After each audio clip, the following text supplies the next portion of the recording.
Hey, how's it going? Welcome back. Just jumping on to do a last minute contest entry for Jason Skilz 500 subscribers contest. Jason, cool dude, lives in Ottawa, listens to a pretty wide range of musical styles, and that is pretty much where this contest stems from. He wants us to show 5 different genres that exist within our record collections. I've picked a few examples of each genre. Some of them I have shown before, but I'm showing them again. Fight me. So yeah, we'll start out with the most obvious genre for my channel. That would be punk. I didn't really mess around with subgenres. I just went for straight up old school punk rock. So we'll start out with London, Ontario's Pride and Joy, 63 Monroe. It's the NFG 12-inch. It's on Nardum Records from 1980. Great, kind of rock and roll based punk, heavy glam influence to it. I remember as a kid just hanging out in downtown London. We would always see the singer of this band, Stephen R. Stunning, wandering around. We didn't know him. He's a little older than us. None of us had ever talked to him. You'd hear him coming a mile away because he had no less than 478,000 chains and belts wrapped around his waist. Super tall, lanky guy, bleach blonde hair. Wore one of those like biker captain's hats like Marlon Brando in The Wild Ones. Ended up meeting him much later on. He turned out he was a super nice guy, but at the time we were just like, weird looking fella. I've seen this band a million times. They're still active today, actually. First time I ever saw them, Key West Cafe, London, Ontario. As I'm watching the band, out of the corner of my eye, I noticed some drunk dude scaling a table. I turned to see what the fuck he was doing.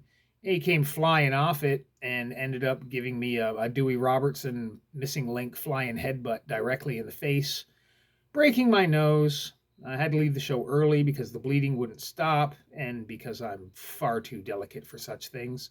So big thanks to 63 Monroe for contributing in some small part to the first breaking of my nose.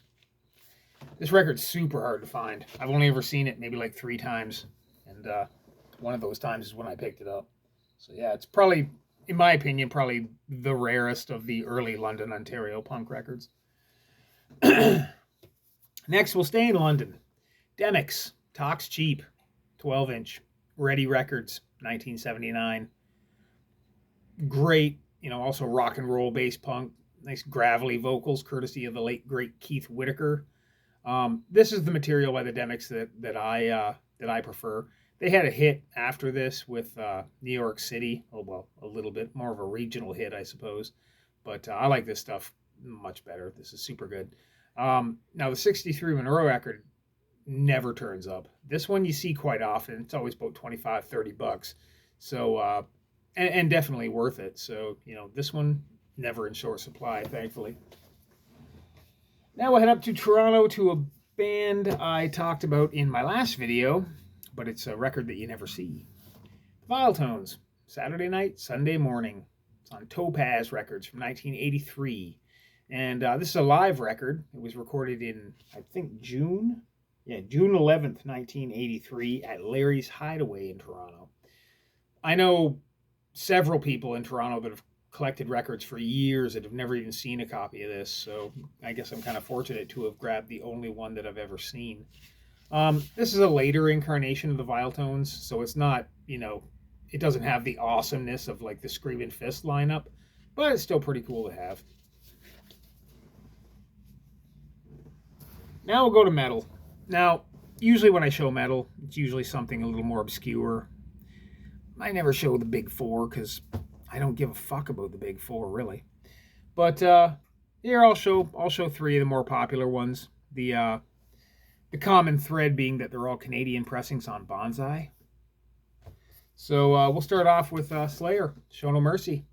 By far the era of Slayer that I most prefer. This is before they had the stupid fan base. This is before they had crazy awesome production. This is just raw, fuck you, satanic metal. Yeah, this I got this in 1985. This is actually the copy that I got in 1985. It's still in bang up condition. So yeah, Slayer, Show No Mercy. Next we got Exodus, Bonded by Blood. Another fantastic record. Didn't really mess with anything after this, really. Didn't care for it nearly as much as this, but this thing is a masterpiece. And I don't think the band needs much more talking about. And lastly, we'll go to Megadeth. Killing's my business, and business is good. When I first got this, I got it on cassette, and I used to have to take the city bus to school, and I'd listen to it in my Walkman. And I was never really that jazzed on this band, just because I was already pretty stoked on Kill 'Em All. So I was like, here's a band that kind of sounds like Metallica, but I'm just not as familiar with, and I was just being stubborn, I guess. At the time, nobody knew that Mustaine had written as much of, the early Metallica stuff as he did. But still, at the time, I was just like, it's kind of a knockoff, but I appreciate it a little more now. But still, this is really the only Megadeth that I, even really care about. There's a couple other tracks after this over the years, but nothing that I'm really too passionate about. So now we'll go to industrial music, or at least my understanding of industrial music. I realize there are, purist industrial gatekeepers out there that will tell me that my opinion is not valid because the bands I show do not make music with a series of plastic colanders and a skill saw. But this is industrial to me. British band that everybody knows, Godflesh, Streetcleaner. This is a 1989 pressing on Earache. One of the first industrial metal bands. It's got Justin Broderick, who was in the earliest incarnations of Napalm Death. He was also in Head of David, I believe. Just pounding, headache-inducing, kind of haunting stuff. You've all heard it. You all know it. I saw the band at this time in Toronto, and they were pretty fucking loud. All right, up to Toronto with a band, or for a band that I've discussed before, Malhavoc.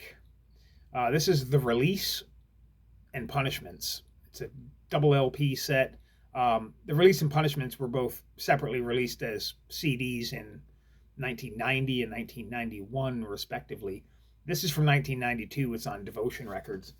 Like I said, double LP compiles both those releases. Spooky, kind of nightmarish sounding metal, techno, industrial stuff. They actually started out sounding somewhat kind of like really early Bathory a little bit or something, but you could hear in that music that they were going this way. One of the best live bands I've ever seen, easily within my top 10. I've seen them a bunch of times. Never let down. Super good band. And then from Canada's West Coast, from out in Vancouver, Skinny Puppy. You all know who Skinny Puppy is. This is the Remission 12-inch. It's from like 84, I think. It's on Network. I remember the first time I ever heard this band, they had a video for Smothered Hope off this record. They used to play it on Much Music all the time. And I always liked it because I thought his vocals were super gnarly. And to this day, this is my favorite Skinny Puppy material. Out of the limited amount that I've heard, I can't, claim to be a Skinny Puppy expert, but this shit's good. Now we'll go to everybody's favorite, country music. Got one, it's a certified Canadian icon here. Sweet Daddy Siki squares off with country music. Now, Sweet Daddy Siki, old school professional wrestler, pretty well known in Canada, not quite as well known in the U.S., but it was one of those deals where whenever he showed up in the U.S., like the announcers would be like, "Oh shit, Sweet Daddy Siki's here," and we were all just like, yeah, he's there. But from Toronto, I believe he lived in the Parkdale neighborhood. He was kind of a hero in that neighborhood. This is just run-of-the-mill country music with, a lot of covers. This dude broke down a lot of racial barriers in professional wrestling. There's a documentary coming out about him where they have people talking about, the KKK surrounding, arenas that he was wrestling at back in his early days. And there was a big hubbub over the fact that his wife was Caucasian. So, and he just stomped all that shit right into the ground. So a lot of props for that guy, a lot of respect. That's from Arc Records from 1972. Now we got a French-Canadian guy. Hal Willis, Mr. Lumberjack. This is from 1966. It's on Arc International. Like I said, French-Canadian guy. I have not seen too many lumberjacks that wear that coat, but whatever. This is super old school, like, it's that storytelling kind of country, like a Red Sovine type thing. Apparently this guy eventually moved to Nashville and, lived out his life there, but this here, it's pretty interesting. He has this kind of weird thing he does where it's almost like the country music equivalent of like scat singing. There's got to be a term for it in the country music world. I just don't know it, but it's real weird. I'll post a link, and you can listen to it and tell me what you think. And lastly, we got a guy here named Earl Haywood. Now, Earl Haywood is a country singer from Exeter, Ontario, which is a small town about maybe an hour north of me. Now, this is Tales of the Donnelly Feud. It's on Dominion Records, I think. It's from 1970. It's a gatefold. It's got illustrations. It's got words. Now, the significance of this is kind of a historical, kind of a morbid historical one, because now, whereas Earl Haywood is from Exeter, Ontario, there's a town near there called Lucan, Ontario. And in the 1840s, there was Lucan, Ontario had a huge influx of Irish immigrants, who were coming here for a better life, and then ended up realizing the winter was fucking ridiculous.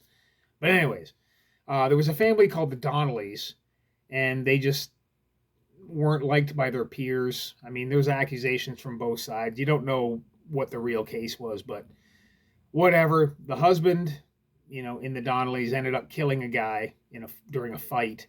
And then eventually a vigilante group got together and murdered the whole family and burned the house down. So this is songs about that. It's a pretty well-known, thing around here. I'll post a link for that in the description as well, so you can actually, check it out if you care about history of a place you don't live at. But anyways, yeah. So Earl Haywood, I've got a few of his records that are about the Donnellys. I actually went for a tour of the Donnelly farm. Like, the house was burnt down, but the new house was built 10 feet away from the original foundation. And there's all this haunting shit going on there. The barn's super creepy. The guy that lives there is kind of a weirdo, but good times. All right, lastly, the last of the 5 genres is going to be novelty. Now, I don't know too many people that show novelty records. Michael Pilmer may be the only one that I've seen. Most people don't even realize that it's a thing. They think it kind of starts and stops at Weird Al, but it really doesn't. So we got Barnes and Barnes. This is the Voobaha LP. Now, Barnes and Barnes, a couple guys from California, Art and Artie Barnes. One of them is Billy Mooney, who is Will Robinson on Lost in Space back in the 60s. You'll probably know him best for the song Fish Heads. The video aired, I know it was on MTV. It was on Much Music all the time as well. Directed by Bill Paxton, actually. But they got some other great ones. You got Boogie Woogie Amputee on here. Yeah. Always entertaining. Can't get enough of their records. We got a band here from Nebraska. Ogden Edsl. It's the Wahalia Blues Ensemble Mondo Bizarrio band. Like I said, a band from Nebraska. Apparently they, kind of did their thing by playing a lot of state fairs and shit like that. Kind of a regional hit with the song Dead Puppies. I much prefer Kinko the Clown because, it's just goddamn dirty. But anyways, Ogden Edsl. Check that shit out. And lastly, we got Napoleon the 14th. They're coming to take me away. Ha-Haaa. It's the alter ego of a guy named Jerry Samuels, who was just an industry songwriter who did this song, and it just became a fluke hit. Definitely a super weird song. You've probably heard it. you know, on television shows or at some point over the years, if you've never just heard the song in its entirety. Yeah, it's a pretty funny, you know, 60s portrayal of madness. It's from like 66. But he's got some others on here. Dr. Siki, the cut rate head shrinker.